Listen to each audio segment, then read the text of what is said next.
இப்படி ஒரு படம் பயங்கரமாக இருக்குது அப்படின்னும் போது நான் ஒருத்தர் வந்து இப்போ மேடை கலைக்கிறதுக்காக தான் நான் சார் இன்னும் இன்வைட் பண்ணல. ஸோ அவர் தான் டேரெக்டாக வந்து பேச போகிறாரு.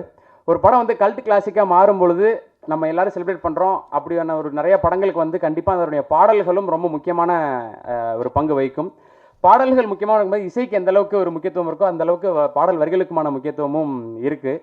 ஸோ அப்படி அழகி படத்துக்கு தன்னுடைய பங்கை வந்து மிகப்பெரிய அளவில் கொடுத்த பாடலாசிரியர் திரு கருணாநிதி அவர்கள். வாங்க சார். சமீபமாக தமிழ்நாடு அரசுடைய விருது வாங்கினவர் இசைஞானி இளையராஜா அவர்கள் நடத்திய திரைப்பட பாடலாசிரியர்களுக்கான போட்டியில் முதல் பரிசாக தங்கப்பேனா பெற்றவர் சார். வாங்க சார், அதனால தான் உங்களை கடைசியாக கூப்பிட்டேன். வாங்க. நாட்டரசர்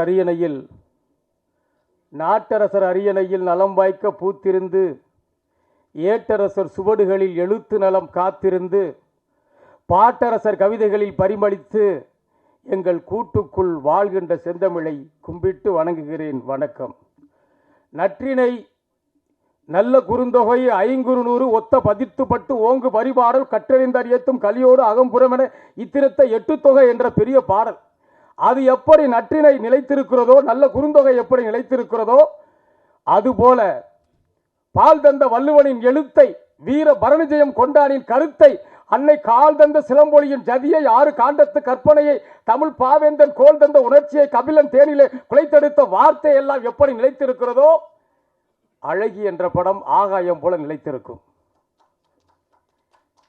நல்ல பலத்த கரவொலி கொடுங்கள். ஏனென்றால் என்ன படம், ஏன் இதை கொண்டாடுகிறோம்?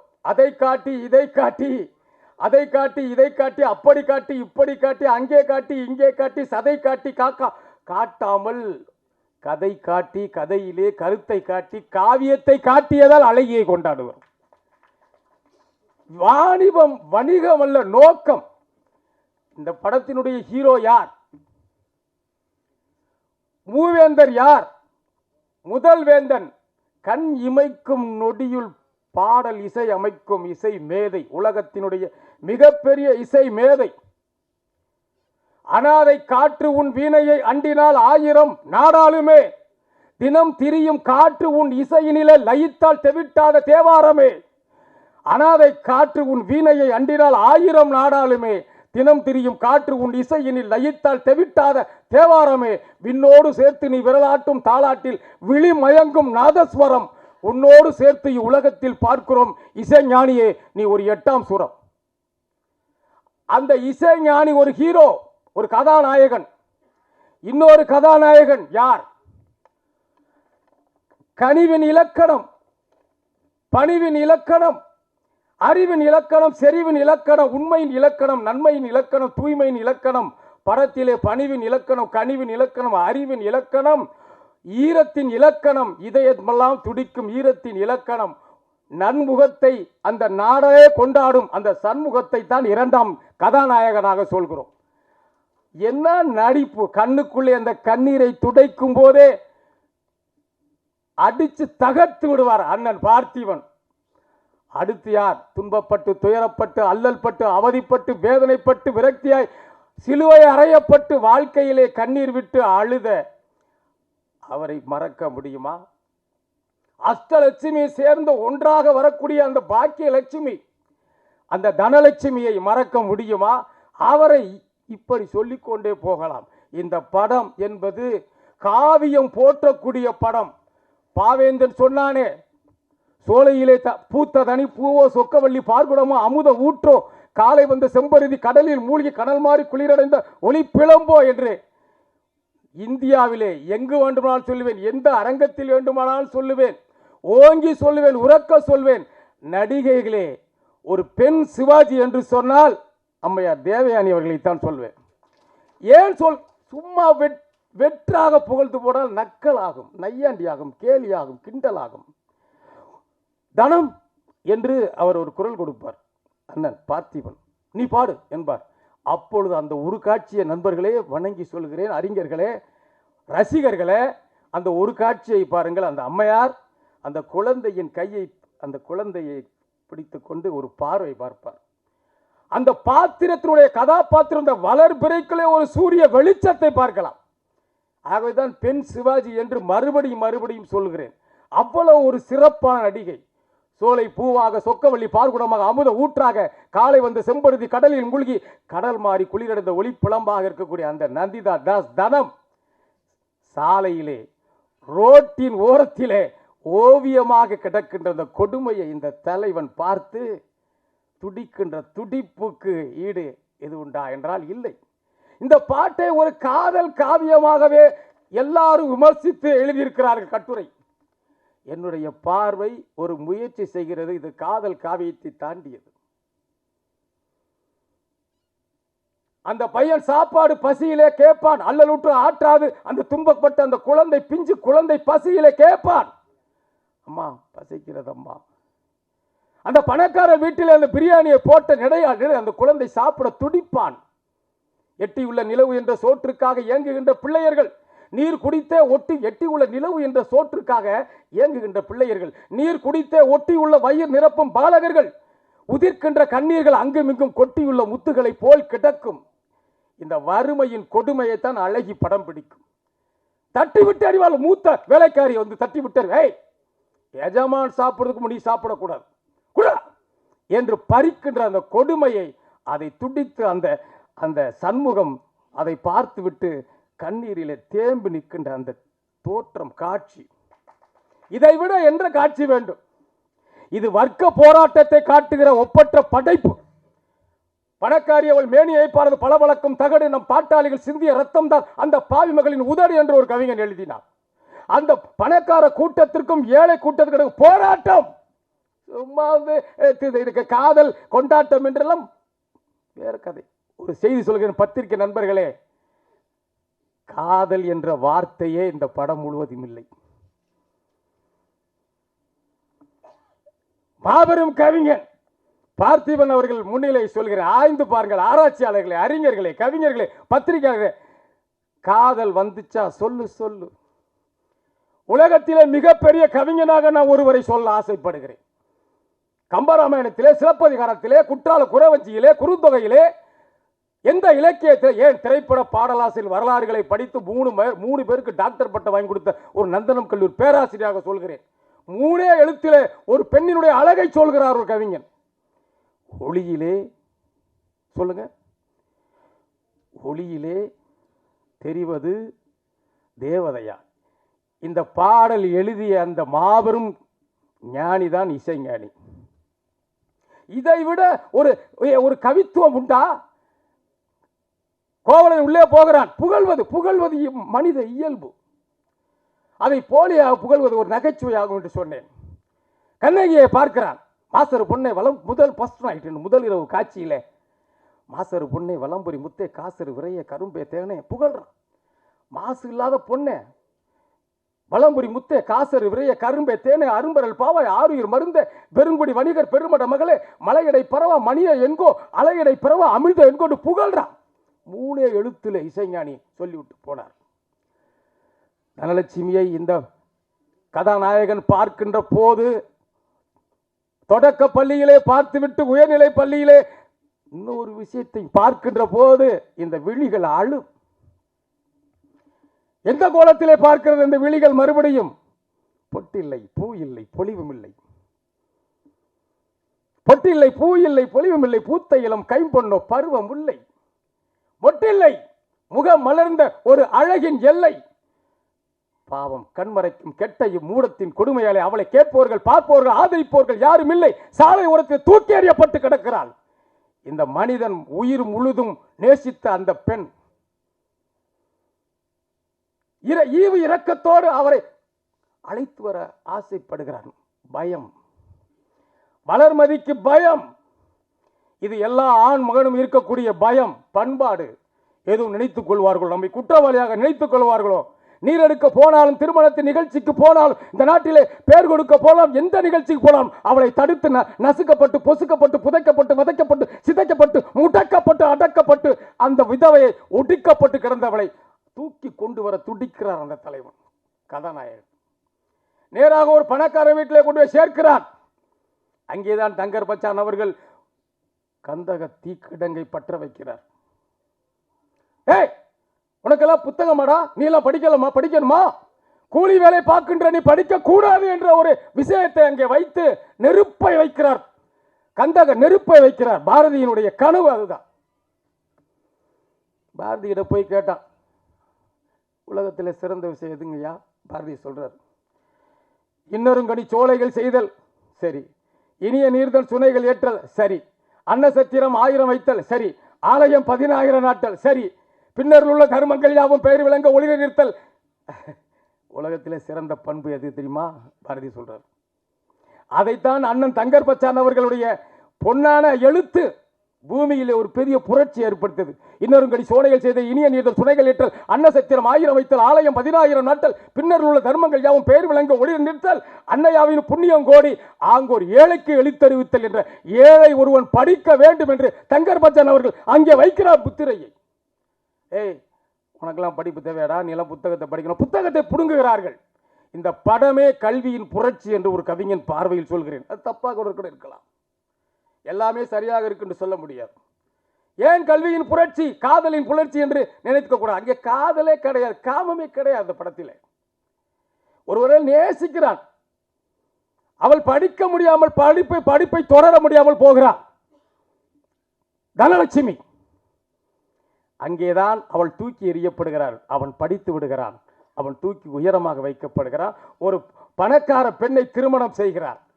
அங்கே வரதட்சணையோடு அருமையாக வாழ்கிறான் வாழ்க்கை. சண்முகம் என்ப ஒரு மௌன குரு, அண்ணன் பார்த்திபன் ஒரு மௌன குரு, எதுவும் பேச முடியவில்லை. ஆனாலும் அந்த இதயம் துடிக்கிறது அவளுக்காக. அதை காதல் என்றும் அதை நட்பு என்றும் புனிதமான நட்பு என்றும் தான் அதை பார்க்க வேண்டும். ஐயோ, நாம் நேசித்த ஒருத்தி நடுத்தெருவில் நடு ரோட்டில் கிடக்கிறாளே, மனைவிடம் சொல்ல முடியவில்லையே, மற்றவரிடம் சொல்ல முடியவில்லையே, கண்ணீரை துடைக்க முடியவில்லையே. ஐயோ, அந்த குழந்தை அப்படியே தடுமாறுகிறானே, அந்த பிஞ்சு குழந்தைகள் கஞ்சி இல்லாமல் நொந்து கண்டு கிடக்கிறானே என்று அந்த மௌன குரு அழுகின்ற அழுகை. பார்த்திபன் அவர்களே, அண்ணன் தங்கர் பச்சான் அவர்களே, பெண் சிவாஜி என்று நான் பாராட்டுகிற சகோதரி தேவயானி அவர்களே, நந்திதாஸ் அவர்களே, சூரியன் இருக்கிற வரையிலே, நிலவு இருக்கிற வரையிலே, சந்திரன் இருக்கிறவரை, சூரியன் இருக்கிறவரை, வானம் இருக்கிறவரை, கடல் இருக்கிறவரை, உங்களுடைய புகழ் இந்த படத்தின் மூலம் நிலைத்திருக்கும். ஏன் தோற்க முடியும்? வாய்ப்பே கிடையாதுங்க. இந்த கதையினுடைய போக்கை அவரு பார்த்திபன் அண்ணன் அவர்கள் ரொம்ப நேர்த்தியாக கூர்த்த மதியுடையவர். கிறுக்கல் என்று எழுதிய ஒரு காவியம் படைத்த டாக்டர் கலைஞரே வியக்க வைத்த கவிஞன். அவர் சொல்றாரு, பகல் திருக்குறளை ஒரு குறள் உண்டு, பகல் வெல்லும் கூகையை காக்கை, இகல் வெல்லும் வேந்தருக்கு வேண்டும் பொழுது எந்த படமாக இருக்கட்டும், எந்த படமாக இருக்கட்டும், எந்த நிகழ்ச்சியாக இருக்கட்டும், எந்த நேரத்தை பார்த்து விடுகிறோமோ அதான் முக்கியம். அவர் சொல்வார், பெண் சிவாஜி சொல்வார், ரொம்ப கஷ்டமா இருக்கு, இந்த குழந்தை வச்சு பார்க்க முடியாது, சரியா கொண்டாந்து விடுவார். அண்ணன், அம்மா சாப்பாட்டுக்கு இல்லாமல் கஷ்டப்பட்டுக்கிட்டு இருக்கு, ஒரு பொண்ணு வேலைக்கு வச்சுக்கிட்டா உன்னுடைய பிரச்சனையும் தீரும், அவளுடைய பிரச்சனையும் தீரும், அவன் மனது மகிழ்ச்சியாய் நேரும். சரியான நேரத்திலே பகல் வெல்லும் கூகையை காக்க இகல் வெல்லும், சரியான நேரத்திலே அந்த அம்மையாரிடம் கேட்கிறார், அவரிடம் ஒப்புதல் பெறுகிறார். எவ்வளவு நுட்பமான மனிதன் அண்ணன் பார்த்திபன் அவர்கள். ஒப்புதல் பெற்று அவரை உள்ளே கூட்டி வருகிறார். அங்கே அவள் உள்ளே நுழையும் போதே பூகம்பம் வெடிக்க ஆரம்பிக்குமோ என்று சீட்டு நுனியிலே வந்து உட்கார்ந்துருவோம் நாமலாம். அம்மா, தனத்தினுடைய வீட்டுக்குள்ளே நுழையும் போதே அவர் வந்து மிகவும் மகிழ்ச்சியாக அந்த படத்தை, ஏன்னா நான் அவர் என்ன சொன்னாங்கன்னு தெரியல, ஆனால் வந்து நான் சீக்கிரமாக முடிக்கணும்னு சொல்கிறாங்களா இல்லை என்ன சொல்கிறாங்கன்னு தெரியல. எது ஆமாம், அது புரியாது, அது கூட புரியாமல் ஒரு காலேஜ் வாத்தியாராக இருக்கேன். ஏங்க நீங்கள் வேற இப்போ பத்திரிக்கையாளர்கள் ரொம்ப சந்தோஷம், நான் சீக்கிரம் முடித்தா ரொம்ப சந்தோஷப்படக்கூடிய பத்திரிக்கையாளர் தான் எல்லாம் நண்பர்கள். நன்றி வணக்கம்னு கை தட்டுவாங்க. அவங்களுடைய நோக்கமே அது கூட தெரியாமல் இருக்கிறேன். அந்த அம்மா முடிச்சிடறேன் நண்பரை, அரை நிமிஷத்தில் முடிச்சிடுறேன். எது நடக்கக்கூடாதோ அந்த அம்மா சொல்லுவாங்க, எது நடக்கக்கூடாதோ நினைச்சனோ அம்மா எது சொன்னாலும் அதுதான் முக்கியம். ஏன்னு கேட்டால், ஏன்னா சில பேரை பார்க்கும்போது இன்னும் கொஞ்சம் பேச மாட்டான்னு இருப்பாங்க, 99 பேர் சீக்கிரம் எப்போ முடிப்பான்னு இருப்பாங்க. எது நடக்கக்கூடாதோ அதை நான் நினைத்தது நடந்து விட்டது என்று அந்த அம்மா சொல்லுவாங்க. அண்ணன் அடிப்பார் பாருங்க கோல், மனுஷன் என்னங்க. அண்ணன் தங்கர் பச்சான் அவருடைய திசையை வணங்குற. ஏன் தெரியுமா? நன்றியோடு நான் நினைக்கிறேன் இசைஞானிக்கும் தங்கர் பச்சாவுக்கும். நான் இந்த படத்தில் பாடல் எதுவும் நினைக்கவே இல்லை. இசைஞானி விளைச்சி பாட்டில் சொன்னேன், ஒரு சுந்தரி வந்தாலும் ஒரு பாட்டு எழுதினேன். ஆனால் மகிழ்ச்சி, ரொம்ப சந்தோஷம். அண்ணன் பழனி பாரதி ஈடு இணையற்ற கவிஞன், பீடுமிகு கவிஞன், பெருமிகு அவர் எழுதியிருக்காரு. இசைஞானி அவங்க உன் குத்தமா என் குத்துமா பாட்டு ஐயா எழுதின பாடல். ஒளியிலே தெரிவதேமே இசைஞானி எழுதினாங்க. ஐயாவோட பேர் கூட சொல்ல மாட்டோம். மாபெரும் மேதை என்று நான் சொல்வதில்லை, உலகமே சொல்கிறது. அவர் தான் பாட்டு எழுதினார். உண்மையை சொல்லப்போனால் அதுதான். இசைஞானியுடைய திரைப்பட பாடல்களை 85% பாடல்களை ஐயா தான் எழுதுவார், எனக்கு தெரியும். இது சொல்வதிலே பெருமை தான். ஏனென்றால் நான் வைஷ்ணவா கல்லூரியில் பேராசிரியர் மாலையிலே வந்து ஒரு 12-13 ஆண்டுகளாக நான் அவருடைய காப்பி ரைட்டர், படி எடுக்கிற வேலை எனக்கு வேலையை விட்டு தூக்கிட்டாங்க. ஒரு கட்சிக்கிற கவியரங்க பாண்டன்னு வேலையை விட்டு தூக்கிட்டாங்க, நீக்கிட்டாங்க. என்ன இவர் இம்மிடியட்லி டெர்மினேட்டர்ன்ட்டாங்க. நன்றி வணக்கம்ட்டு போயிட்டேன். நான் எப்பயுமே எதிர்பார்க்கல மாட்டேன். என்னை கூப்பிட்டா உனக்கு மகிழ்ச்சி போயிட்டு வேணா, பல கோடி சொத்து இருக்குது, நிம்மதியாக இருக்கும், போடான்னு ஊருக்கு போயிட்டோம். அப்புறம் அழைப்பு வந்து கூப்பிட்டு தங்கர் பச்சான் என்று அந்த இரக்கமுள்ள ஈவு இரக்கமுள்ள அந்த மனிதன், தம்பி என்ன வேலையை விட்டு தூக்கிட்டாங்களா, பாட்டு எழுது. அம்மன் சாம்பசிவன் எனக்கு தெரியும், ஜான்சன் அவருக்கு தெரியும், அண்ணன் அவர் தளபதி அண்ணன் அவர்களுக்கு தெரியும். முடிச்சிடுறேம்மா, ஏன்னா என்னால் முடிக்க முடியாது. ஒரு 30 நாள் பேசக்கூடிய விஷயம் வச்சிருக்கேன், பயந்துடாதீங்க, சந்தேகமில்லை. அந்த அம்மா ஒரு வார்த்தை சொல்லுவாங்க, வாட்ஸ்அப்பில் அனுப்பிடுறேன். அருமையாக சொல்கிறார் ஒருத்தர், வாட்ஸ்அப்பில் அனுப்பிடுங்க. என்ன நன்றிண்ணே. எனக்கு உங்கள் மீது அந்த அம்மா சொல்லுவாங்க, ஒரு தீர்ப்பு கூறுவாங்க, அம்மா தேவயானி, உங்கள் மீதும் சந்தேகமில்லை, தனத்து மீதும் சந்தேகமில்லை, ஆனால் பயமாக இருக்கிறது. நன்றி வணக்கம். கட்டை என்ற கேரக்டரில் நடித்த திரு செல்வம் அவர்கள் அப்போ சைல்டு ஆர்டிஸ்டாக இருந்தவர், இப்போ இந்தியன் நேவியில் கோஸ்டல் கார்டாக இருக்கார். வாங்க பிரதர். அனைவருக்கும் வணக்கம். என்னோடய பேர் செல்வம். நான் இந்த படத்தில் கட்டையன்ற சின்ன வயசு கேரக்டர் பண்ணியிருக்கேன். 2002 இந்த படம் வெளிவந்தது. 22 வருஷம் கழித்து இந்த படம் வந்து மறு பொலிவு பெற்று வர்றது நினச்சா எனக்கு ரொம்ப சந்தோஷமாக இருக்குது. விவரமே தெரியாத வயசில் வந்து எங்கள் ஊரில் கூட்டுட்டு வந்து எங்களுக்கு வசனங்கள் எல்லாம் சொல்லி கொடுத்து இப்படி ஒரு அற்புதமான படத்தை எடுத்து தந்த தங்கர் பச்சன் சாருக்கு ரொம்ப தேங்க்ஸ் சொல்லிக்கிறேன். என்ன சொல்லணும்னா, இரவின் நிழல்களாக இருந்த எங்களை இவ்வளவு பெரிய ஒரு வெளிச்சத்துக்கு முன்னாடி கொண்டுட்டு வந்த இந்த படத்துக்கு நான் ரொம்ப கடமைப்பட்டிருக்கேன். 22 வருஷம் கழிச்சியும் நான் எங்கே போனாலும் நான் ஏதாவது ஒரு இடத்துல இந்த படத்தில் நான் நடிச்சிருக்கேன்னு சொன்னால் ஒரு ரெகக்னைசேஷன் கொடுத்தது அந்த கட்டையன் கேரக்டர். அந்த கேரக்டர் எனக்கு கிடைச்சதுக்கு நான் ரொம்ப பாக்கியம் பண்ணிருக்கேன். இந்த படம் ப்ரொடியூஸ் பண்ணி வெளியே வந்து எல்லா தியேட்டருக்கும் போய் மறுபடியும் வெற்றி பெறணும்னு நான் இறைவனை வேண்டிக்கிறேன். எல்லாருக்கும் நன்றி. கட்டையனை கூப்பிட்டாச்சு. அடுத்து கட்டச்சி கேரக்டரில் நடித்த திருமதி சரஸ்வதி அவர்கள். ஸோ இப்போ என்ன பண்ணிருக்கீங்கன்ற அப்டேட்டையோட சொன்னீங்கன்னா நல்லாயிருக்கும். நான் தான் அழகு படத்தில் நினச்ச கட்டச்சி சரஸ்வதி, தெரியுதா? நான் இப்போது ஹவுஸ் ஒய்ஃபாக தான் இருக்கேன். எனக்கு 3 குழந்தைங்க. என் குழந்தைங்கள பார்த்துட்டு சந்தோஷமாக இருக்கேன். நான் நடித்த படத்தை மறுபடியும் என் குழந்தைங்களாம் பார்க்குறதுக்காக நான் கூப்பிட்டுட்டு வந்திருக்கேன். அதுவே எனக்கு ரொம்ப பெரிய சந்தோஷம்.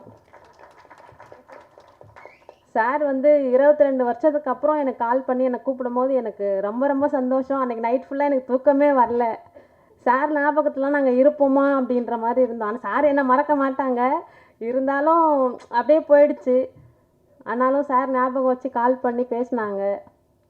ஒரே ஒரு வருத்தம், சாரை பார்க்க முடியல அப்படின்றது. சாரை பார்க்கணும் அப்படின்ற ஒரு இதில் வந்தேன், ஆனால் சாரை பார்க்க முடியல.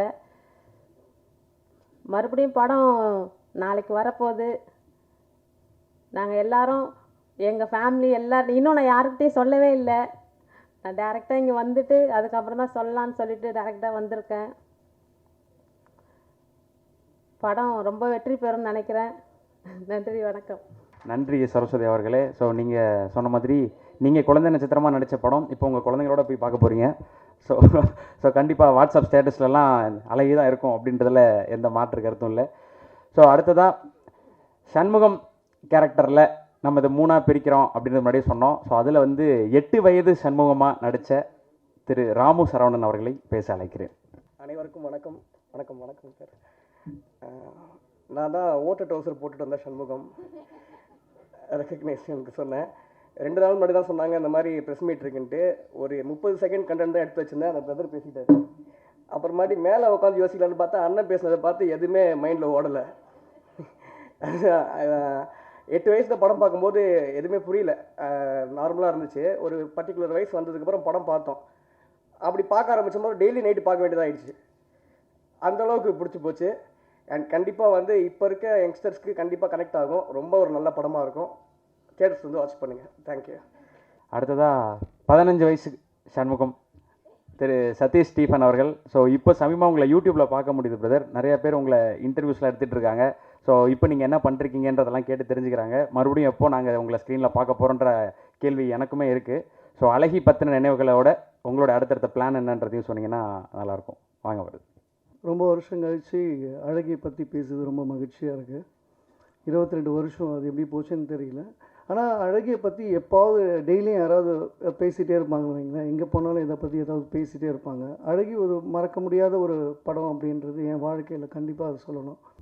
அழகி படத்தின் மூலமாக மிகப்பெரிய சாதனைகள் படைத்த அத்தனை சாதனையாளர்களுக்கும் என்னுடைய வணக்கம். இந்த விழாவை சிறப்பிக்க வந்திருக்கக்கூடிய நண்பர்களுக்கும் பத்திரிகையாளர்களுக்கும் ஊடக நண்பர்கள் அனைவருக்கும் என்னுடைய வணக்கம். ஆக்சுவலாக நம்ம சார் கருணாநிதி அண்ணன் ரொம்ப நேரம் பேசிகிட்டு இருந்ததுக்கு எல்லோரும் கைத்தட்டினீங்க.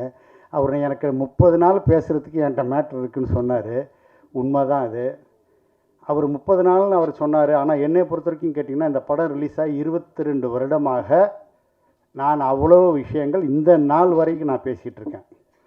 ஏன்னா அந்த அளவுக்கு வந்து இந்த படம் எப்படி ஆரம்பிச்சது, என்ன நடந்தது, எப்படி வெற்றி அடைஞ்சதுங்கிறது சொல்லிக்கிட்டே இருக்கலாம். அவ்வளோ விஷயங்கள் அதில் இருக்குது.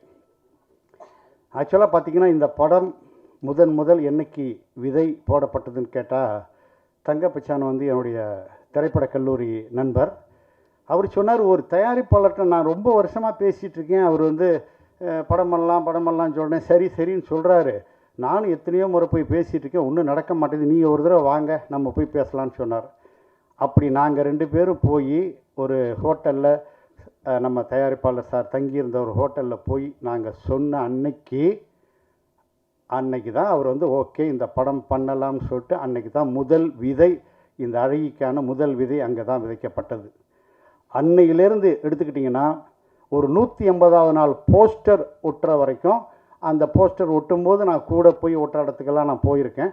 ஸோ அதனால் சொல்கிறேன், அந்த ஒரு காலகட்டத்தில் நடந்திருக்க விஷயங்கள் அப்படி ஆயிரக்கணக்கான விஷயங்கள் நடந்தது.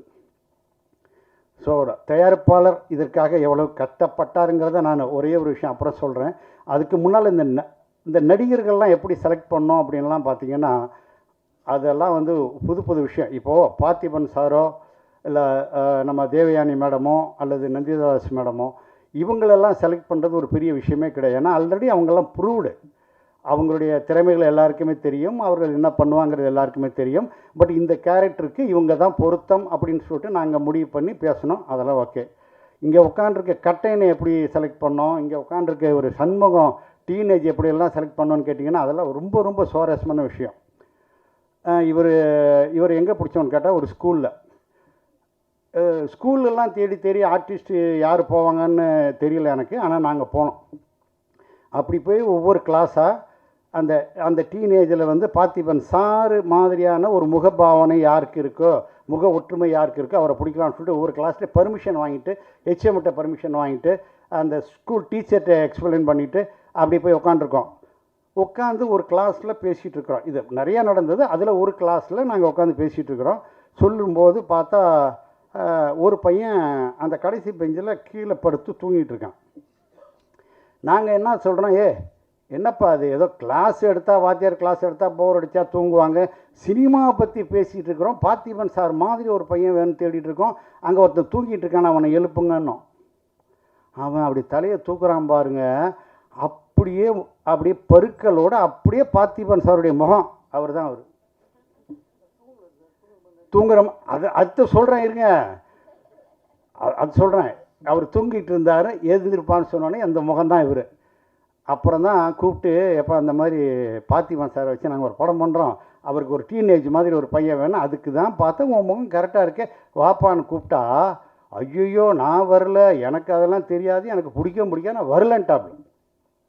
கன்வின்ஸ் பண்ணி கிளாஸில் டீச்சர்கிட்ட பேசி எல்லாம் பேசி அப்புறம் கெஞ்சி கூத்தாடி கன்வின்ஸ் பண்ணி எங்கள் ஆஃபீஸ் கூட்டிகிட்டு போய் எங்களோட உட்கார வச்சு அவரை வந்து ட்ரைனிங் பண்ணுறக்கு. அப்போ தான் கேட்டோம், ஏப்பா எல்லாருமே ஜாலியாக ஒரு சினிமா பற்றி பேசிகிட்டு இருக்கும்போது கேட்டுக்கிட்டு இருந்தாங்க, நீ மட்டும் என்ன தூங்கிட்டு இருந்தேன்னு.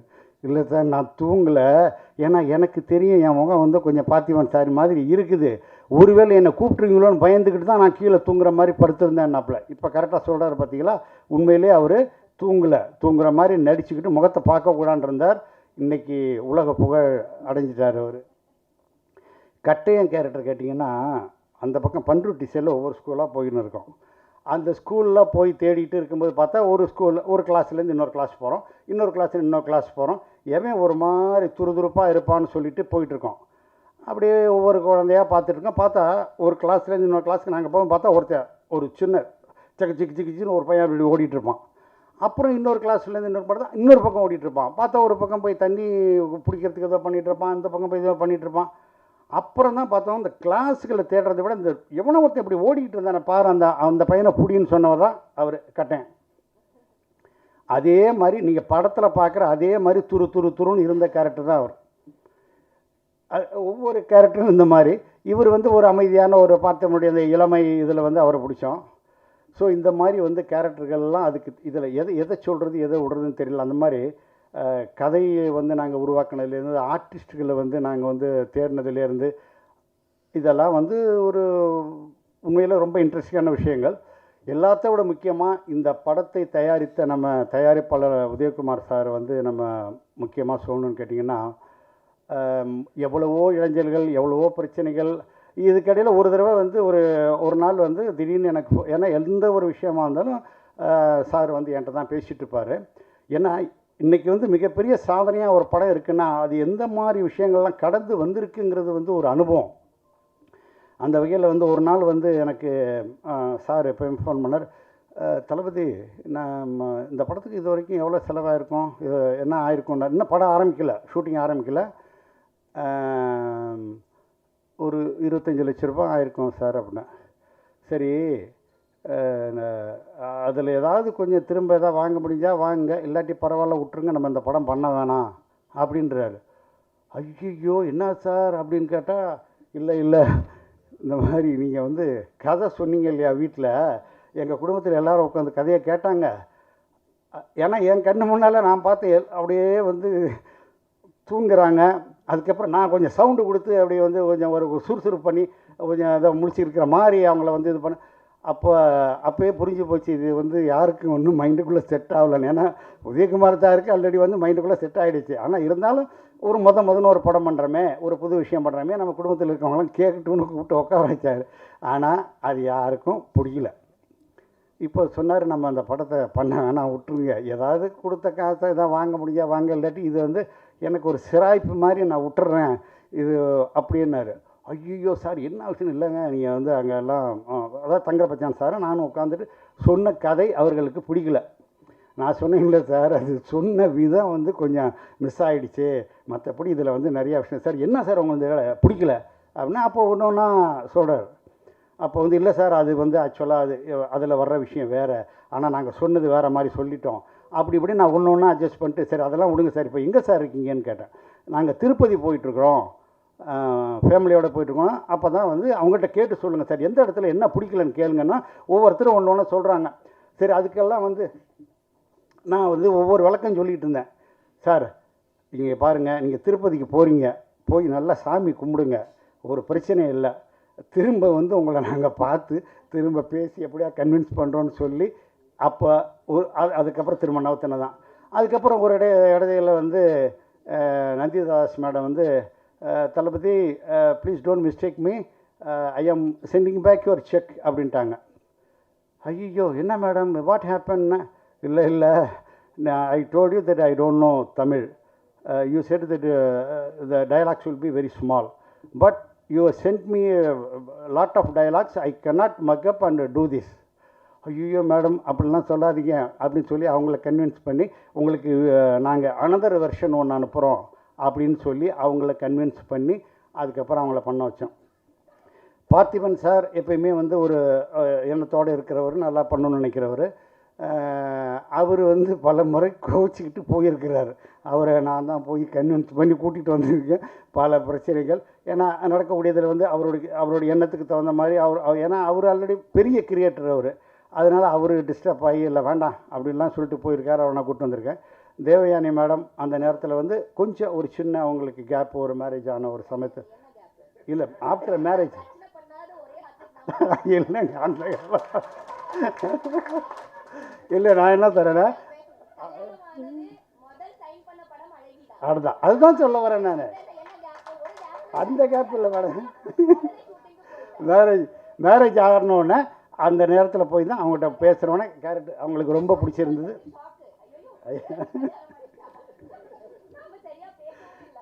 அதான் அந்த மாதிரி அவங்களுக்கு ஒரு இப்படியாக நல்ல நல்ல விஷயங்கள்லாம் நடந்து தான் இது நடந்தது. ஸோ இவ்வளவு நடந்து அந்த படம் இதுக்கிடையில் வந்து நிறைய விஷயம் நடந்திருக்கு. ஆனால் ஒரே ஒரு விஷயத்தை மட்டும் நான் எல்லாருக்கும் சொல்ல விரும்புகிறேன். ஒரு நம்ம தயாரிப்பாளர் வந்து அந்த படம் எடுத்தாச்சு. இப்போது தங்கர் பச்சானை வந்து என்ன சொல்கிறாருன்னு சொன்னால், ஒரு முக்கியமான ஒரு தயாரிப்பாளர், முக்கியமான தயாரிப்பாளர் நம்பர் 1 தயாரிப்பாளர், அவர்கிட்ட வந்து இந்த படத்தை நம்ம போட்டு காமிச்சு நம்ம விற்றுட்டு ஓகே ஏதோ ஒரு ப்ராஃபிட்டை பார்த்துட்டு நம்ம போகலான்னொன்னே தயாரிப்பாளர் வந்து ஓகே ரைட்டு, நல்ல விஷயம், நம்ம ஒரு நல்ல படம் பண்ணோம், ஏதோ ஒரு பக்கம் வியாபாரம் பண்ணோம், ஏதோ லாபம் வருதோ இல்லையோ, ஏதோ நமக்கு போட்ட காசுக்கு நஷ்டம் இல்லைன்னா ஓகே அப்படிங்கிற மாதிரி எண்ணத்தில் தான் அவர் இருந்தார். ஒரு நல்ல படம் பண்ணணும்னு நினச்சோம், ஒரு நல்ல படம் பண்ணியிருக்கோம், அதனால் அவருக்கு போட்டு காட்டுறோம். இது முதல் படி. அதாவது படம் எடுத்து முடித்தாச்சு, வியாபாரத்துக்கான முதல் படி. அவர்கிட்ட போய் பேசிட்டு ஓகே அவர் படம் பார்க்குறாரு, அவருக்கு மட்டும் தனியாக முதல் ஷோ போடுறோம். மொத்த தியேட்டர் இருக்குது, அதுக்குள்ளே அவரை தவிர கூட இருந்தது யாருன்னு கேட்டால் தயாரிப்பாளர் தங்கர் பச்சா, நான் 3 பேரும் தான் இருக்கிறோம். உள்ளே போனோன்னே ஏதாவது காஃபி சாப்பிட்றீங்களா சார்னு கேட்டோம். இல்லை இப்போ வேணாம் இன்டர்வலில் சாப்பிட்றேன்னு சொல்லிட்டாரு. அப்போது எனக்கு நல்லா ஞாபகம் இருக்குது, இந்த மாதிரி ஒரு மிடில் ஒரு சீட்டில் வந்து அவர் உட்காண்டிருக்கார். நம்ம தயாரிப்பாளர் சாரும் தங்கர் பச்சானும் பின்னால் கடைசியில் போய் உட்காந்துக்கிட்டாங்க. நான் வந்து அவர் எந்த சீட்டில் உட்காந்துருக்காரோ அது ஆப்போசிட்டில் நேராக அந்த கடைசியில் போய் அப்படி உட்காந்துக்கிட்டேன். ஏன்னா படம் பார்க்கும்போது அவருடைய ரியாக்ஷன் என்னன்னு தெரியும் இல்லையா, இதுலேருந்து இப்படி பார்க்கணும், சைடில் அவரையும் டிஸ்டர்ப் பண்ணாமல் சைடில் போய் நான் உட்காந்துருந்தேன். அங்கே ஒவ்வொரு சீனாக போகும்போது ஏன்னா நாங்கள் பார்த்து எடுக்கும்போது எடிட் பண்ணும்போது பார்த்துருக்கோம் இல்லையா, அந்த சீன்களுடைய ரியாக்ஷன் ஒருத்தர் வந்து தெரிஞ்சாதான் அவருக்கு பிடிச்சிருக்கா பிடிக்கலையான்னு தெரியும். அதனால் அப்படியே அங்கே போய் நான் உட்காந்துட்டு இப்படி திரும்பி உட்காந்துட்டு அவரையே நான் பார்த்துட்ருக்கேன். ஏன்னா அங்கே ஓடுறது அத்தனையே என்னங்கிறது நமக்கு தெரியும். அப்போது அப்படியே பார்க்குறாரு, நடுப்புற கொஞ்சம் தண்ணி குடித்தார், அது பண்ணார், இப்படியே இருந்தார். சரி ஓகே இன்டர்வலில் ஏதாவது சொல்லுவார் அப்படின்னு சொல்லிட்டு அப்படி பக்கத்தில் போயிட்டு சார் காஃபி சாப்பிடணும், சரி காஃபி கொடுங்கன்னாரு. ஒரு காஃபி வாங்கிட்டு வந்து கொடுத்தோம், குடித்தார், ஒன்றும் சொல்லலை. சரி என்ன ஒரு படம் பார்க்கும்போது வந்து இன்டர்வலில் வந்து நம்ம ஒப்பீனியன் சொல்ல முடியாது இல்லையா, சரி ஓகே படம் முடிஞ்சோன்னு சொல்லுவார் போல இருக்கு அப்படின்னு சொல்லிட்டு பேசாமல் இருந்தோம். படம் முடிஞ்சோன்னு அப்படியே 3 பேரை, நான் தயாரிப்பாளர் நம்ம தங்கர் பச்சா, நாங்கள் 3 பேரும் அப்படியே பக்கத்தில் நெருங்குறோம். இது ஒரு மிகப்பெரிய ஒரு பாராட்டை எதிர்பார்த்து அப்படியே பக்கத்தில் போகிறோம். அவர் பாட்டில் அமைதியாக அப்படியே இருந்தார். அப்படியே சரி அப்படின்னு ஏதோ பேசினார். என்ன பேசுனேன் எனக்கு தெரியல. ஏன்னா நம்ம எதிர்பார்த்த பேச்சு அங்கேருந்து எதிர்பார்த்தது வரல, ஒன்றுமே வரலன்னொன்னே சரின்னு சொல்லிட்டு அப்படியே அவர் நடந்தார். பின்னாலேயே போனோம், படியில் இறங்கினார், போனார், காரு பக்கத்தில் இருந்தார். சரி அங்கேயாவது ஏதாவது சொல்லிட்டு போவார்னு பார்த்தோம், அங்கேயும் ஒன்றும் சொல்லலை. அப்படியே காருக்குள்ளே ஏறிட்டார், போயிட்டார். அப்போ நாங்கள் அப்படியே பேசிக்கிறோம், என்ன ஒன்றும் சொல்லாமல் போகிறாரு அப்படின்னு சொல்லிட்டு. அப்போ தங்கர் பச்சான் சொல்கிறேன், இல்லைங்க இதெல்லாம் முக்கியமான விஷயம், அவர் ஆஃபீஸில் தான் சொல்லுவார், இங்கே எப்படி சொல்லுவார் அப்படின்னாரு. அதுக்கப்புறம் ஆக்சுவலாக பார்த்திங்கன்னா எல்லா விஷயத்துலையும் நான் சொன்னேன் இல்லையா, முதல் போட்ட விதையிலேருந்து 150 நாள் போஸ்டர் ஒட்டுற வரைக்கும் அத்தனையில் இருந்த நான் என்னமோ தெரில, அவருடைய அந்த பிஹேவியர் எனக்கு பிடிக்காமல் நான் போகவே இல்லை.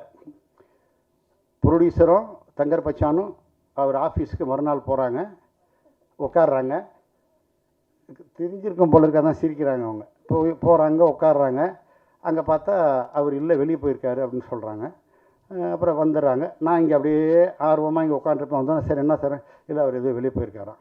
இது முதல் நாள் நடக்குது, 2ஆம் நாள் நடக்குது, 3ஆம் நாள் நடக்குது. ஒரு வாரமாக போயிட்டுருக்கிறார். தயாரிப்பாளர் வந்து அவர் சாதாரண ஆள் இல்லை, அவர் வந்து மிகப்பெரிய பரம்பரையில் பிறந்தவர். அவர் எங்கேயும் போய் உட்கார வேண்டிய அவசியமே கிடையாது. அவர் சுற்றி 1000 பேர் வேலை பார்த்துட்ருக்குறாங்க. அப்படிப்பட்ட ஒரு மதிப்பு மரியாதையோடு வாழ்ந்துட்டு இருக்கக்கூடிய, அன்னைக்கும் வாழ்ந்துருக்கு இன்றைக்கும் வாழ்ந்துட்டு இருக்கக்கூடிய ஒரு கேரக்டர். அவர் போய் உட்காந்துட்டு வர்றாரு. அதுக்கப்புறம் ஆக்சுவலாக பார்த்தா ஒரு வாரம் கழித்து சரின்னு உள்ளே கூப்பிட்ருக்கேன். உள்ளே போனோன்னே 2 பேரும் அவர் கேட்டிருக்காரு, நீங்கள் யார் எங்கே அப்படின்னோடனே சாரை பற்றி நாங்கள் வந்து இந்த மாதிரி மேங்கோ பல்ப் ஃபேக்ட்ரி வச்சுருக்கோம், கிரானைட் ஃபேக்ட்ரி வச்சுருக்கோம். அதெல்லாம் ஏங்க அதே தொழிலில் பண்ணிகிட்ருக்கலாமே, எதுக்கு இங்கே வந்தீங்க அப்படின்றாரு அந்த தயாரிப்பாளர். அப்படியே வந்து ஷாருக்கு வந்து ஷாக் ஆகுது, உள்ளே வந்து டென்ஷன் ஆகுது. என்ன அப்படி இல்லை ஏன் அப்படி சொன்னீங்கன்னு கேட்டால், ஏங்க நீங்கள் ஒரு தொழில் பண்ணிட்டுருக்கிறீங்கல்ல, உங்கள் தொழிலில் நீங்கள் பண்ணிகிட்ருக்கணும். இப்போ இங்கே நாங்கள் தொழில் பண்ணிகிட்ருக்கோம்ல, நீங்கள் வர்றீங்கல்ல, ஒரு புதுசாக படம் பண்ணணும்னு நினைக்கிறீங்கள, இப்போ எங்களை மாதிரி ஆளுகிட்டெல்லாம் வந்து கேட்க மாட்டீங்களா, என்ன கதை எப்படி பண்ணணும், எப்படி பண்ண வெற்றி அடையலாம் கேட்க மாட்டீங்களா, இதை போய் ஒரு கதைன்னு பண்ணி வச்சுருக்கிறீங்க அப்படியா அப்படின்னு சொல்லிட்டு அப்படியே வந்து ஃபுல் டென்ஷன் சார் இருக்கிறாரு. அப்போ சொல்கிறாரு, சரி அப்போ என்ன சார் பண்ணுறது, இதுக்கு ஏதாவது வியாபாரமா, இதுக்கு மேலே ₹1 இதுக்கு செலவு பண்ணிங்களாலும் வேஸ்ட், விட்டுருங்க. இது வரைக்கும் என்ன செலவு பண்ணீங்க சார், ஒரு 1.25 கோடி மாதிரி பண்ணியிருக்கோம், இதோடு முடிஞ்சதுன்னு சொல்லிட்டு விட்டுட்டு போங்க, இதுக்கு மேலே இந்த படத்துக்கான எந்த முயற்சியும் பண்ணாதீங்க அப்படின்னு தமிழ் திரைப்படத்துறையில் இருக்கக்கூடிய மிகப்பெரிய தயாரிப்பாளர், மிகப்பெரிய டிஸ்ட்ரிபியூட்டர் சொன்னார்.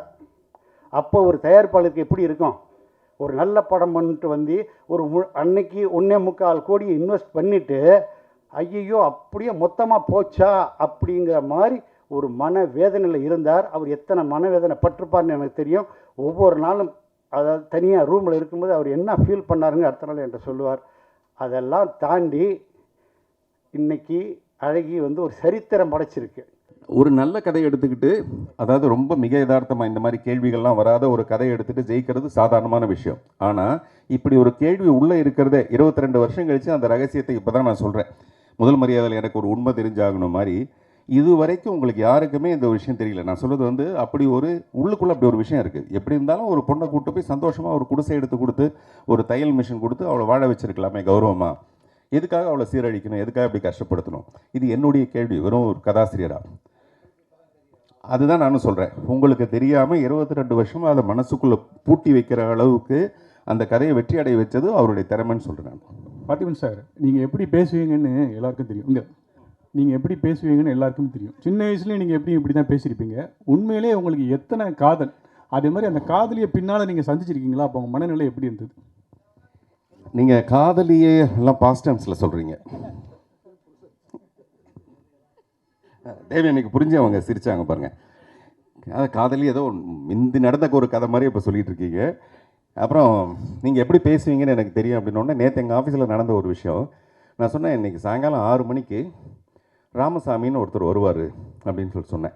அதை ஒரு பையன் நோட் பண்ணிட்டான். 6 மணிக்கு ராமசாமி, வர ஒரு பேர் ராமசாமி அப்படி எழுதி முடிச்சோன்னா அப்புறம் சார் அப்படின்னா வராத ஒரு பேர் கிருஷ்ணசாமி அப்படின்னா, வராத ஒரு பேர் கிருஷ்ணசாமி அப்படின்னா, சார் வராத ஒரு பேர் அப்படின்னா கிருஷ்ணசாமி அப்படின்னு எழுதிட்டாப்ல. சொல்கிறது புரியுதா? வர ஒரு பேர் ராமசாமி, வராத ஒரு பேர் கிருஷ்ணசாமிட்டு போயிட்டான் அவன் பாட்டில். எனக்கு ரொம்ப ஷாக் ஆகிடுச்சு. அப்படின்னா என்ன அர்த்தம்னா நான் பேசுகிறதெல்லாம் ரொம்ப உண்மையை அவன் நம்பிட்டு போயிட்டான். அந்த மாதிரி இந்த பேச்சு திறமை மட்டும் இருந்ததுன்னு வச்சிங்களேன், நிறைய காதல் வரும். பேச்சு திறமையும் ஒரு காரணம். அப்புறம் பழைய காதலியை பார்த்தா எப்படி இருக்கும்னா, இப்போ நம்ம நந்திதா தாஸ், அதுதான் சொல்கிறேன், நந்திதா தாஸை அங்கே ரோட்டோரத்தில் பார்க்கும்போது என்னவா இருந்ததோ அந்த மாதிரி பல சந்தர்ப்பங்கள் எனக்கு ஏற்பட்டிருக்கு. இன்னும் நிறைய மாதிரி ஏற்படணும்னு ஆசைப்பட்றேன். உண்மையிலே என்னுடைய அடுத்த புத்தகத்தோட பேர் வந்து வழிநடுக காதல் பூக்கும். வழிநடுக காதல் பூக்கும். காதலுங்கிறது ஒரே ஒரு தடவை வந்துட்டுலாம் போயிடாது. காதல் வந்துக்கிட்டே இருக்கும். பட் அதை ரிசீவ் பண்ணுற அளவுக்கு நம்ம இருக்கணும், ரெடியாக இருக்கணும். உண்மையிலே உங்களுக்கு எத்தனை காதல் தான் சார் உங்களுக்கு சின்ன வயசுலேருந்து இப்போ வரைக்கும் வச்சுக்கோங்க? அது நான் வந்து என்னுடைய என் நினைவு தவறும் வரை உன் நினைவும் தவறாதுன்னு ஒரு கவிதை எழுதியிருப்பேன். என் நினைவு தவறும் வரை உன் நினைவும் தவறாது. அப்படி எனக்கு ஒரு நினைவு தவற ஒரு நேரம் வரும்போது மொத்தமாக கூட்டி பார்த்து நான் சொல்கிறேன் எத்தனை காதல்ன்ட்டு. ஏன்னா நம்ம இப்போயே முடிவெடுத்துட்டோன்னு வச்சிங்களேன், இதுக்கப்புறம் வர காதல் அதிகமாக இருந்ததுன்னா டே அறிவு கட்டோன்னே நீ ஏன்டா இப்போயே முடிவெடுத்துட்டேன்னு நாளைக்கு வரப்போகிற காதலி நம்மளை கோச்சக்கூடாது இல்லையா? ஆக்சுவலாக காதலுங்கிறது சார் என்ன, நாங்கள் எவ்வளோ காதலிக்கிறேனோ அதுதான் காதல். அதுதான் நான் சொல்கிறேன். மனசுக்குள்ளே எவ்வளோ இருக்கோ அதுதான் காதல். காதலிங்கிறது உருவம். 16 வயசில் அவள் அழகாக இருப்பாள், 22 வருஷம் கழிச்சு அவள் எப்படி அழகி மாதிரியே இருப்பாள். ஆனால் அழகி இருக்கா பார்த்தீங்களா? இது வந்து மனுஷனோட காதல். பார்த்துப்பேன் சார். இப்போல்லாம் படம் வெற்றி பெற்றுச்சுன்னா அந்த படத்தில் நடித்தவங்க, இயக்குனர், இவங்களுக்கெல்லாம் அந்த கார் பங்களாலாம் பரிசு கொடுக்கறது வழக்கமாக இருக்குது. இப்போ அழகி ரீரிலீஸ் எதிர்பார்த்ததை காட்டிலும் பெரிய வெற்றி அடைஞ்சதுன்னா இந்த தயாரிப்பாளர்கிட்ட அதெல்லாம் எதிர்பார்ப்பீங்களா, கொடுப்பாரா அப்படிங்கிறது தான். இல்லை, அவர் வந்து முன்னாடியே சொன்னார், இங்கே பேசும்போது பன்ருட்டியில் நடக்கும்போது போய் பார்த்தேன், இவங்கெல்லாம் சின்ன வீட்டில் சந்தோஷமாக இருந்தாங்கன்னு. எல்லோரும் சின்ன வீட்டில் சந்தோஷமாக தான் இருப்பாங்க. அதனால் நீங்கள் பெரிய வீடு இல்லைன்னா கூட ஒரு சின்ன வீடு வாங்கி கொடுத்தீங்கன்னா கூட சந்தோஷமாக இருக்கும் சார். சார் பார்த்துக்கங்க சார். சொல்லுங்கள் சார். நீங்கள் வந்து பேச்சில் வந்து எல்லாரையும் அடிப்பீங்கன்னு தெரியும். பட் ஆனால் மேடையிலையும் அதேமாரி தான் ஒரு ஸ்பீச் கொடுத்துருந்தீங்க. ஒரே மேடையில் இப்போ இருக்க சுச்சுவேஷனுக்கு கருணாநிதியும் தளபதியும் சேர்த்து வச்சு சொல்லியிருக்கீங்க. ஸோ இது இந்த மேடையில் அவர் தங்கர் பச்சன் ஆப்போசிட்டாக நிற்கிறாரு. இப்போ இதை சொல்லியிருக்கிறீங்க, இது அவருக்கு போயிருக்கோம்ல. இல்லை, அதில் உதயநிதியும் பாதி கூட சொல்லியிருக்கேன் பார்த்தீங்களா? உதயகுமார்னு உதயநிதியோட பாதியும் சொல்லியிருக்கேன். அதனால் கருணாநிதி, தளபதி, உதயநிதியில் பாதியும் சொல்லியிருக்கேன் நான். அப்படி பேசுனது எனக்கு ரொம்ப இன்ப நிதியாக இருந்தது சார். ஓப்பனிங்காக நீங்கள் தங்கர் பச்சனுக்கு வெற்றிக்கு வாழ்த்துக்களும் சொல்லிட்டீங்க, அவர் தான் எம்பின்னு சொல்லியிருக்கீங்க. ஆமாம், இங்கேயே பிரச்சாரத்தை ஆரம்பிச்சிட்டீங்க. உங்களை மாதிரி தேவயானி மேடம் அவருக்காக பிரச்சாரத்துக்கு, ஏன்னா இவ்வளோ பெரிய வெற்றி இன்றைக்கும் மனசில் நிற்கிது, நீங்கள் போவீங்களா பிரச்சாரத்துக்கு? நல்லா கேட்டிங்க சார். நன்றி இருக்கணும் சார், ஒருத்தருக்கு நன்றி இருக்கணும். நமக்கு இந்த மாதிரி ஒரு நல்ல நல்ல படங்கள், மறுமலர்ச்சி, காதல் கோட்டை, இதெல்லாம் நம்ம கொடுத்தவங்களுக்கு நம்ம பிரச்சாரம் போகணுமேங்கிற ஒரு நன்றி இருக்கணும். சொல்லுங்கள் பார்க்கலாம். பதில் சொல்லுங்கள் மேடம். சார், அது மாதிரி தயாரிப்பாளர் வந்து நந்திதா கையில் தாமரை வச்சிருக்காரு. அவர் வெற்றி பட்டா நல்லா இருக்கும். அவர் வெற்றி அடையணும் இல்லையா?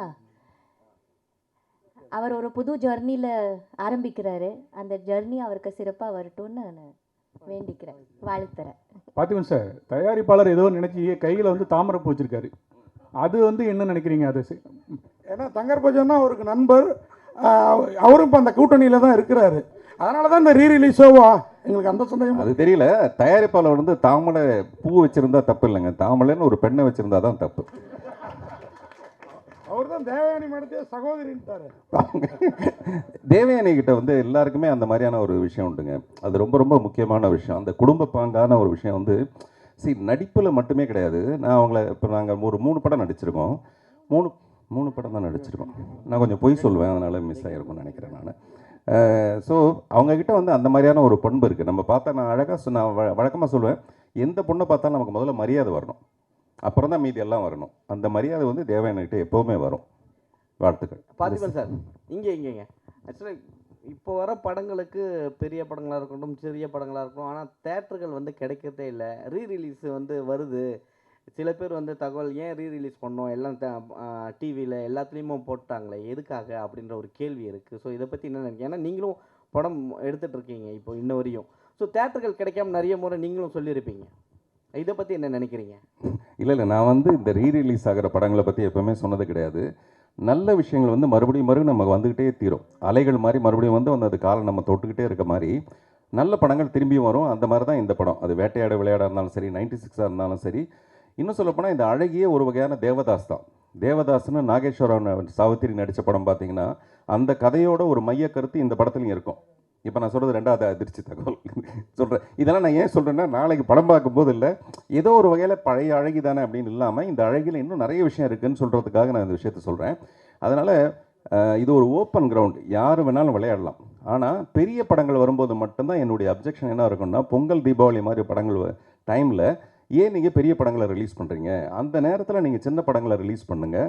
ஏன்னா பெரிய நடிகர்களோட படம் ரிலீஸ் ஆகிறதே ஒரு பொங்கல் மாதிரி பண்டிகை தானேன்னு அடிக்கடி நான் சொல்லிட்டு இருக்கேன். அதனால் என்னுடைய பிரச்சனை வந்து பெரிய படங்கள் கிடைக்கும்போது சின்ன படங்களுக்கு இடம் கிடைக்க மாட்டேங்குது அப்படிங்கிறது தான் என்னுடைய விஷயம். ஆனால் அழகி மாதிரி இந்த படங்களுக்கு கிடையாது. தேவயானி மேடம், லாஸ்ட்டாக ஒரு கொஸ்டின் மேடம். நீங்கள் வந்து இப்போ கேட்டீங்க, நீங்களே முடிவு பண்ணிட்டீங்க. இல்லை அதை முடிக்கட்டும், இல்லை மற்றவங்களை கேட்கட்டும். மேடம், இந்த படம் வந்து அழகி இப்போ வந்து ரீரிலீஸ் பண்ணியிருக்காங்க. ஒருவேளை ரீமேக் இல்லை பார்த்திபன் சார் எல்லாரும் சொல்கிற மாதிரி பார்ட் 2 எடுத்தால் நீங்கள் அதில் அந்த வளர்மதி கேரக்டர் பண்ணுவீங்களா இல்லை தனம் கேரக்டர்? ஏன்னா பார்த்திபன் சார் இவ்வளோ விளக்கம் கொடுத்துட்டாரு, காதலியோட மனைவி தான் புரிஞ்சுக்கிட்டவங்க அப்படின்லாம் சொல்லி. நீங்கள் இப்போ விரும்புகிறது நந்திதா கேரக்டர் விரும்புவீங்களா திருப்பி இப்போ பண்ணுறப்ப, இல்லை உங்கள் கேரக்டரை திருப்பி பண்ணணும்னு நினைப்பீங்க? முதல்ல சார் சொல்லட்டும், அவர் பண்ணுறாருன்னா இல்லையா? அவர் முதல்ல ரெடி பண்ணணும் இல்லையா? கதை ரெடி ஆகணும், கதை ரெடியாக இருக்குதா, டைரக்டர் வரட்டும் சொல்லட்டும், முதல்ல சார் தயாரிக்கணுமே.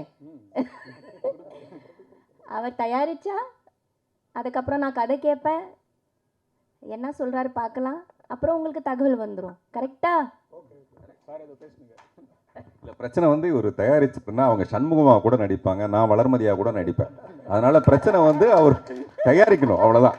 இப்போ நாங்கள் பாருங்க 2 பக்கம் ப்ரெஷர் கொடுத்து அவங்க வீட்டில் மறுபடியும் சொல்லி எப்படியாவது அழகிட்டு ஆரம்பிச்சிருங்க அப்படின்னு சொல்கிறோம். சொல்லுங்க. புதிய பாதை வந்து அது ரீரிலீஸாக இல்லாமல் அகெயின் மறுபடியும் அதே படத்தை நான் பண்ண போகிறேன். மறுபடியும் ஒரு பெரிய உலக அதிசயம் ரீமேக்னா மறுபடியும் 33 வருஷம் கழிச்சு நானே ஹீரோவாக நடித்து அந்த படத்தை பண்ண போகிறேன். அந்த படத்தோட பேர் டார்க் வெப்னு பேர். ஒரு டார்க் வெப்னு பேர். அது இந்த படம் இப்போ என்னுடைய டீன்ஸ் படம் ரிலீஸ் ஆனதுக்கப்புறம் அந்த படத்துக்கான வேலையை ஆரம்பிப்பேன். தேவயானி மேடம், இந்த படம் வந்து 22 வருஷம் ஆகிட்டு. இந்த பையங்கள்லாம் இவ்வளோ வளர்ந்துட்டாங்க. ஆனால் நீங்கள் அந்த பாரதியில் பார்த்த செல்லம்மா மாதிரி, இந்த அழகியில் பார்த்த வளர்மதி மாதிரி அப்படி இருக்கீங்களா? உண்மையான அழகியா? என்ன சாப்பிட்றீங்க, என்ன எக்ஸசைஸ் பண்ணுவீங்க, கொஞ்சம் அந்த மாதிரி சொல்லுங்களேன். அது ராஜகுமாரனுடைய சமையல், அது அந்த மாதிரி இளமையாகவே வச்சுருக்கேன் அவங்கள.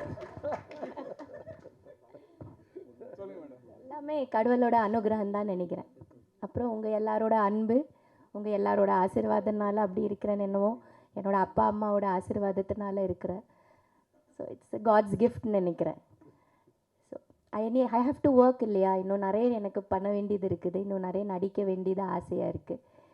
ஸோ இப்படி இருந்தால் தானே அதை அச்சீவ் பண்ண முடியும். இன்னும் நிறைய கதாபாத்திரங்கள் பண்ணணும், இன்னும் சினிமாவில் இன்னும் நிறைய சாதிக்கணும்னு ஆசைப்பட்றேன்.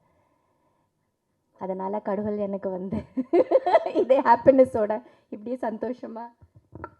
தேவயானையோட புற அழகை விட அக அழகு வந்து நான் ரொம்ப நேசிக்கிறேன். ஏன்னா ஒரு கதாநாயகியாக நடித்து பரபரப்பாக இருந்து அதுக்கப்புறம் அப்படியே போய் ஒரு ஸ்கூலில் போய் ஒரு டீச்சராக அவங்க இருந்த ஒரு தருணம் இருக்குது பார்த்தீங்களா? அதை வந்து hats off to you.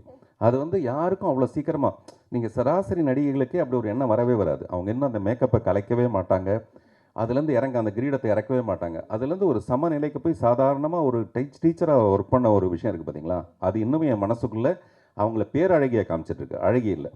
Thalapathy sir, உங்களுக்கு ஒரு கேள்வி. நீங்கள் வந்து உண்மையாக பேசுனீங்க, ரொம்ப நல்லா இருந்தது, ரொம்ப நேரம் பேசுனீங்க. ஆனால் இப்போ ஷார்ட்டாக பதில் சொல்லிட்டுங்க, நீங்கள் தான் அந்த தவறை செய்ததா? ஏன்னா எனக்கெல்லாம் 22 வருஷத்துக்கு முன்னாடி ப்ரெஸ், அப்பயும் மீடியாவில் தான் இருந்தேன். இந்த மோனிகாவையும் நந்திதாவையும் மேட்ச் பண்ணி பார்க்கவே முடியல. தேவயானி கூட என்னால் மேட்ச் பண்ணி பார்க்க முடிஞ்சுது. இது தங்கர் பச்சன் செஞ்சிருப்பார் நான் நினச்சேன். நீங்களே வாலண்டரியாக ஒத்துக்கிட்டீங்க அவர் ஒளிவராஜை பண்ணியிருக்கக்கூடாதுன்னு. எப்படி மோனிகாவையும் மூக்கு மட்டும்தான் பார்த்தீங்கன்னா, எனக்கு தேவயானிக்கு கூட மோனிகா செட் ஆவாங்க. எப்படி நீங்கள் நந்திதாவோட பிளான் பண்ணீங்க? இல்லை, ஆக்சுவலாக பார்த்தீங்கன்னா அந்த சின்ன குட்டி பொண்ணு வந்தது இல்லையா, அந்த குட்டி பொண்ணு வந்து கலராக இருக்குன்னு சொல்லிட்டு ஒரு தங்கர் பச்சான் வந்து வேண்டான்னு சொல்கிறாரு என்கிட்ட. நான் இல்லைங்க, என்னங்க அவர் சொன்ன வார்த்தை வேறு மாதிரி. இப்படி இந்த கலராக இருக்கா, நந்திதாஸ் கருப்பாக இருக்கா, எப்படிங்க இதை மேட்ச் பண்ண முடியும் அப்படின்னு சொன்னார். இல்லைங்க, நந்திதாஸுக்கு ஒரு குழந்தை பிறந்து அது கூட அதே மாதிரி இருக்குமான்னு சொல்ல முடியாது. அதே மாதிரி நந்திதாஸுக்கு ஒரு தங்கச்சி இருந்தால் அது கூட அதே மாதிரி இருக்குமான்னு சொல்ல முடியாது. நான் கிட்டத்தட்ட 100 குழந்தைங்களை பார்த்துட்டேன். எனக்கு இருக்கிறதுல நந்திதாஸுடைய அந்த ஸ்பெஷாலிட்டி மூக்கு வந்து இந்த பொண்ணுக்கு இருக்குது. இப்போ நான் அதுக்கு சொன்னேன், அதே மாதிரி தான் இதுக்கும் அதுதான் நான் நினச்சேன். இந்த மாதிரி இருக்குதுன்னு நான் நினைக்கிறேன். அதனால் என்னால் முடிஞ்ச அளவுக்கு நான் பார்த்துட்டேன். இதுக்கு மேலே என்னால் பார்க்க முடியாதுன்னு நான் சொல்லி அவர் வேறு வழி இல்லாமல் கொண்டு போய் சக்ஸஸ் ஆனதான் அந்த குழந்தை. ஆமாம் ஆமாம் ஆமாம். பார்த்திபன் சார். Hello sir. இங்கே வணக்கம் சார். வணக்கம் சார். இந்த படத்தில் வந்து பார்த்தீங்கன்னா அந்த எமோஷ்னலை வந்து நீங்கள் அவ்வளோ அழகாக கடத்திருப்பீங்க சார். அதுக்காக இந்த கேள்வி. தங்கர் பச்சன் சார் முழு நேர அரசியல்வாதியாக ஆயிட்டா, இது அழகி பார்ட் 2 உருவாகுமா அப்படிங்கிறது ஒரு கேள்விக்குறி. அவரோட பெர்மிஷனில் நீங்கள் இதை டைரக்ட் பண்ணுவீங்களா சார்? இது அழகி ஒரு மிகப்பெரிய வெற்றி அடைஞ்சதுக்கு அப்புறமேல நானும் நந்திதாதாஸும் அடிக்கடி பேச ஆரம்பித்ததில் நான் ஒரு கதையை ரெடி பண்ணேன். அந்த கதைக்கும் இந்த அழகிக்கும் சம்மந்தம் கிடையாது. ஆனால் இந்த சண்முகமும் தனலட்சுமி மட்டும் அதில் இருப்பாங்க. இந்த காதலர்களுடைய பேஸ் மட்டும் வச்சுக்கிட்டு நான் ஒரு கதை பண்ணி இதை நான் நந்திதா கிட்ட சொல்லி அவங்களும் ஓகேன்ட்டாங்க. பட் தங்கர் பச்சன் வந்து அவள் அனுமதி கொடுக்க மாட்டேன்ட்டார். அழகி 2ங்கிற பேரில் அதை நீங்கள் எடுக்கக்கூடாது அப்படின்னு சொல்லிட்டார். இதெல்லாம் பழைய ரகசியங்கள். இப்போ இவ்வளோ வருஷம் கழிச்சு நம்ம சொல்லலாம், ஒன்றும் தப்பு இல்லை. அதனால் இப்போ நந்திதா கேட்டுட்டு இருக்க 2 விஷயம். ஒன்று வந்து தங்கர் பச்சன் இந்த அழகி 2 பண்ண போகிறாரா இல்லையா, நம்ம 2 பேரும் அந்த அழகி 2 பண்ணலாமா வேண்டாமா. அதனால் தங்கர் பச்சன் எம்பி ஆகணும், அவர் வந்து பாராளுமன்றத்துக்கு போகணும், டெல்லிக்கு போகணும் அப்படின்னு நான் முதல்ல நான் வாழ்த்துனது காரணமே அழகி 2வை நான் பண்ணணுங்கிறதுக்காக. நான் ஒரு பயங்கர சுயநலவாதி. நம்மகிட்ட இருக்கிற காதலுக்கு அழகின்னு ஒரு படம் பண்ணலாமே 2ன்னு, ஏன் பண்ணக்கூடாது? அதில் வளர்மதி மனசுலேயே இருப்பாங்க. இல்லை, நான் நிறைய பேர் டைவர்ஸ் பண்ணாம தான் அந்த மாதிரி வச்சுட்டு இருக்காங்க. சரி படம் பார்த்திபன் சார் சொல்லுங்க. தேவயானி ஆக்சுவலாக இந்த மேடையில் நம்ம பேசுறத விட இந்த கலந்துரையாடல் ரொம்ப நல்லா இருக்கு. சொல்லுங்க. படத்துல நீங்க ஒரு பர்ஃபார்மன்ஸ் பண்ணுவீங்க, தேவயானி மேடம், நந்திதா மேடம், சின்ன பசங்க எல்லாம் பண்ணிட்டு இருப்பாங்க. ஆமா, ஆளுக்கு ஒரு பேமெண்ட் கொடுத்ததுனால ஆளுக்கு ஒரு பர்ஃபார்மன்ஸ் பண்ணணும். இந்த பர்ஃபார்மன்ஸை தாண்டி இசைஞானி வந்து அவங்க இசையில வந்து அதிகமா காமிச்சிருப்பாங்க. ஸோ அதை பத்தி சொல்லுங்க. இல்லைங்க, அது வந்து நம்மளுடைய வார்த்தைகளுக்கு அப்பாற்பட்ட ஒரு விஷயம். அவர் கருணாநிதி சார் சொன்ன மாதிரி நிறைய ராஜா சாரை பற்றி நம்ம சொல்லிட்டே ஏன் இருக்கோம். இந்த கொஸ்டின் கேட்டேன்னா, யாருமே இளையராஜாவை பற்றி பேசவே இல்லை. இல்லை, அதான் சொன்னாங்க எல்லாம் கருணாநிதியை தவிர. அதான் அதை நான் பேசலாம்னு நினச்சிட்டு இருந்தேன். பட் என்னென்னா அதுக்கு ரொம்ப சரியான வார்த்தைகள்லாம் வேணும் முதல்ல அதை பற்றி அவர் சொல்கிறதுக்கு. ஏன்னா எனக்கு தெரிஞ்சு அழகியோட 51% வந்து இசைஞானி தான், 49% தான் அழகிங்கிற ஒரு படம். அதனால் நான் இப்போ சொன்னேன் இல்லைங்களா, முதல்ல இந்த கதை நான் நடிக்க வரும்போது தளபதி என்ன பிரச்சனை சொன்னார்னு தெரியல எனக்கு. பட் இந்த மாதிரி சில கேள்வி நான் சொன்னேன். இவ்வளோ பெரிய பங்களாவில் இருக்கிறவன் ஏன் சார் தன்னுடைய காதலியை கொண்டு போய் இங்கே கொண்டு போய் இவ்வளோ கஷ்டப்பட வைக்கணும்ல. நான் அவர்கிட்ட கேட்டேன், சார் அப்படி விட்டுருங்க சார், நடிங்க சார் நீங்கள் அப்படின்ட்டாரு. அப்புறம் நான் நடித்தது கூட பத்தாதுன்ட்டார். சார் சண்முகம்லாம் இன்னும் கொஞ்சம் நல்லா எமோஷ்னலாக நடிக்கணும் அப்படின்னு சொன்னார். இப்போ சொல்கிறாரு, இல்லை சார் இந்த இப்போ பார்த்தோம்னா அந்த படம் இந்த வருஷத்துக்கு அது சரியாக இருக்குது, இப்போ பார்க்குறதுக்கு அது சரியாக இருக்குது. ஒருவேளை நான் ஓவர் ஆக்ட் பண்ணியிருந்தேன்னு வச்சுங்க, இப்போ அவங்க பெண் சிவாஜின்ற மாதிரி நான் ஒரு ஆண் சிவாஜின்னு சொல்லிட்டு நானும் பர்ஃபார்ம் பண்ணியிருந்தேன்னு வச்சிங்களேன், அது வந்து வேறு லெவலில் ஆயிருக்கும். அதனால் அந்த சட்டில் பர்ஃபார்மன்ஸ் தான் அதுக்கு கரெக்டு. இந்த மாதிரி எங்களுக்குள்ள ஒரு சின்ன சின்ன முரண்பாடுகள் வந்திருக்கும். பார்த்திபன் சார், அதேமாதிரி நீங்கள் ஒரு கிரியேட்டர், பெரிய ப்ரொடியூசரு.